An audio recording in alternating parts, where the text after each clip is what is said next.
Hello everyone, welcome to the Stats Corner.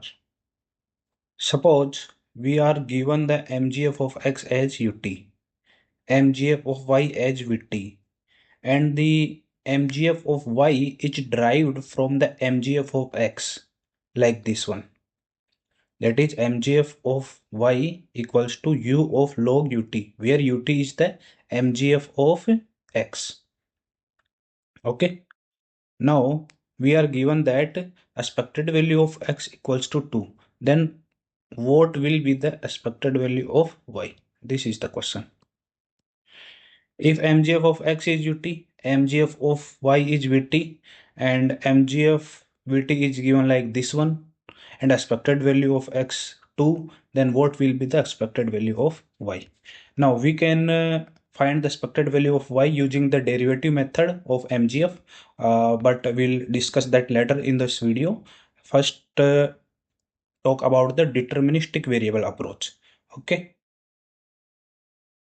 so what is the deterministic variable approach? It is saying that if x is deterministic variable with parameter k, okay, and is MGF of x is ut, and suppose a variable y is there, and MGF of y is obtained using MGF of x, like this one.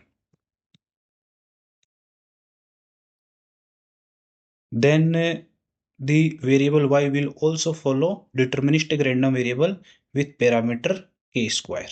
This is the thing. Okay, so the line saying that the form of MGF Vt u of log ut is derived in deterministic random variables. If x is deterministic with MGF ut, the MGF of x is ut, then the random variable having MGF u of log ut will also be deterministic. Now, what is the deterministic variable actually?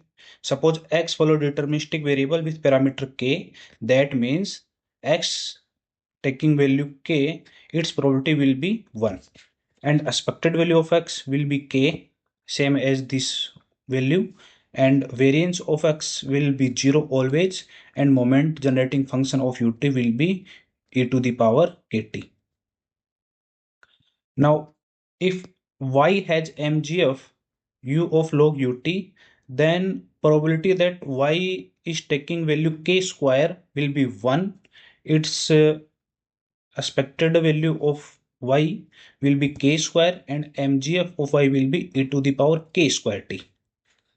So if x has expected value 2, that means y will have expected value as to the power 2, that is 4. And also if x has expected value 4, then y will have expected value as 4 to the power 2, that is 16. So this is the deterministic approach. Now we can go to the usual derivative method of MGF, that is approach 2. So we know that if x has MGF ut, then expected value can be found by this formula. Okay, that is take the derivative of MGF and then put t equals to 0. That will give us the expected value of x. Also, given that expected value of x equals to 2, this is given to x. If we put t equals to 0 in the MGF, then we always get 1. Okay, suppose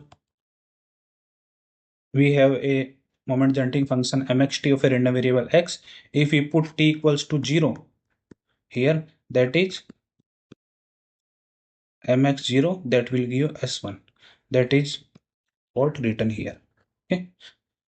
Now for expected value of y, we have to compute the derivative of MGF of y with respect to t. The MGF with t is u of log ut. Now using the chain rule, we can find that derivative of vt equals to this one. Now on the place of t, we have to put 0. Okay, so we have taken 0, 0 and 0. in the place of t. Now, if we put 0 in the MGF, that will give us 1. Here is 1. And if we put 0 in the MGF, that will give us 1. Here it is 1. And this is same. Okay. Now log 1 value is always 0. And this is same here. What is this? This is actually expected value of x. Expected value of x. So expected value of x is given 2. So the expected value of y will be 4. Similarly, suppose we are given that expected value of x is 4, then what will be the expected value of y? Simply we have to take the square of expected value of x. That will be 16.